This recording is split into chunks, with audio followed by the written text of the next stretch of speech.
లేదు. మేము చూసామండి. మేము విజయనగరం, విశాఖపట్నం జిల్లాలు 2 ట్విన్ సిటీల్లా కలిసిపోయి ఉన్నాయి. ఇక్కడ బోని, మద్ది, విలాసకానిపాలెం, విశాఖపట్నం, పద్మనాభం, సింహాచలం, పంచగ్రామాలు, ముడసర్ల, భీమునిపట్నం ఈ అన్ని భూములు కూడా చాలా అరాచకాలు. చివరికి రామానాయుడు స్టూడియోని కూడా కబ్జా చేసే పరిస్థితికి వచ్చారు కదా. అవును ఫిలిం అవును నగర్ కూడా కబ్జా చేశారు కదా. చివరికి దసపల్లా భూములు సోదరుడు మూర్తి యాదవ్ గారు చెప్పారు. ఇప్పుడు ఈ మధ్యకాలంలో ఆయన తీసుకుంది జవహర్ రెడ్డి గారు టైం అప్పుడు తీసుకున్నటువంటి ఫ్రీ హోల్డింగ్ భూములు విజయనగరం జిల్లాలో.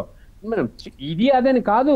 దీనికి కావాల్సింది ఏంటంటే చాలా నిజాయితీ కలిగినటువంటి ఐఏఎస్ అధికారులు పెడదామంటే ఐఏఎస్ అధికారులు ఆ పనిలోనే ఉన్నారు.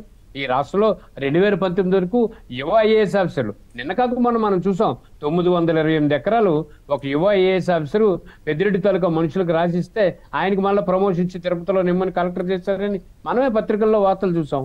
మరి ఇప్పుడు మనం జవహర్ రెడ్డి గారి టైం ఇప్పుడు జరిగినటువంటి భూములు తంతు చూసాం.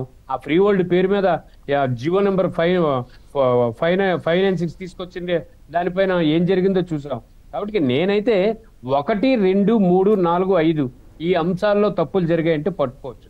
100% తప్పులు జరిగితే ఆ అధికారులే పూర్తిగా ఆ పనిలో నిమగ్నం అయ్యి ఉంటే మనం ఆశ్చర్యపోతాం కదండి. ఇప్పుడు ఈరోజు చూసారు బొత్స సత్యనారాయణ గారు, ప్రవీణ్ ప్రకాష్ గారు దీన్ని దాదాపుగా 792 కోట్లు రిపీట్ ఆర్డర్ పైన వెళ్ళిపోయిందంటే దీన్ని ఎవరు తీయగలుగుతారు?